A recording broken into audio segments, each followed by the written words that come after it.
సమస్యాత్మక ప్రాంతంగా పేరొందిన నిర్మల్ జిల్లా భైన్సా పట్టణంలో వినాయక నిమజ్జన ఉత్సవాలకు అధికార యంత్రాంగం పకడ్బందీ ఏర్పాట్లు చేసింది.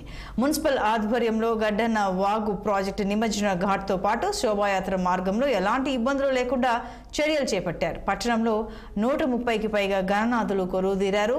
ఇప్పటికే పట్టణంలో శాంతి సమావేశం, ఉత్సవ కమిటీ, గణేష్ మండళ్లు, యువజన సంఘాల సభ్యులతో ఎస్పీ, ఏఎస్పీ ప్రత్యేక సమావేశాలు నిర్వహించారు. భైన్సాను 7 క్లస్టర్లుగా విభజించి బందోబస్తు ఏర్పాటు చేస్తున్నారు.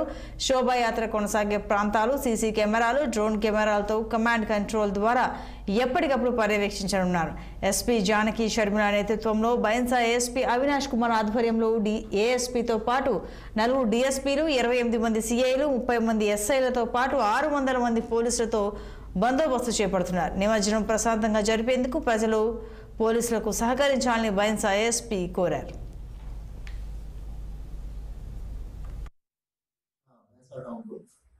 విలేజ్ నిమజ్జనం అవుతుంది. దీంట్లో అరౌండ్ 115 గణేష్ నిమజ్జనం ప్లాన్ ఉంది.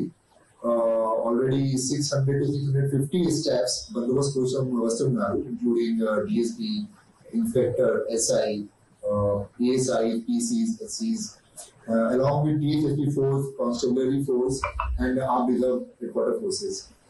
Already బందోబస్తు ప్లాన్ ఎగ్జిక్యూటెడ్ అయింది. ఇప్పటి వరకు అరౌండ్ 400 ఫోర్సెస్ వచ్చారు మన నాగపట్నంలో. బ్రీఫింగ్ నడుస్తుంది.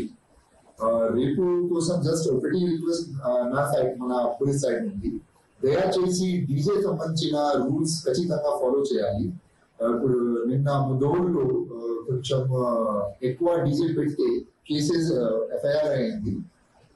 సో ఆల్రెడీ ఎస్పీ మేడం చెప్పింది డీజే ప్రకారంగా ఏమేమి రూల్స్ ఉన్నాయి, దయచేసి అది ఫాలో చేయండి. ఎందుకంటే బాగా సౌండ్ పెడితే మన పిల్లల కోసం, హెల్త్ ఇష్యూస్ వాళ్ళకి, హార్ట్ పేషెంట్ వాళ్ళకి బాగా కష్ట వస్తుంది. So it's a sincere request from my side, kindly follow DJ rules or sound system rules. రేపు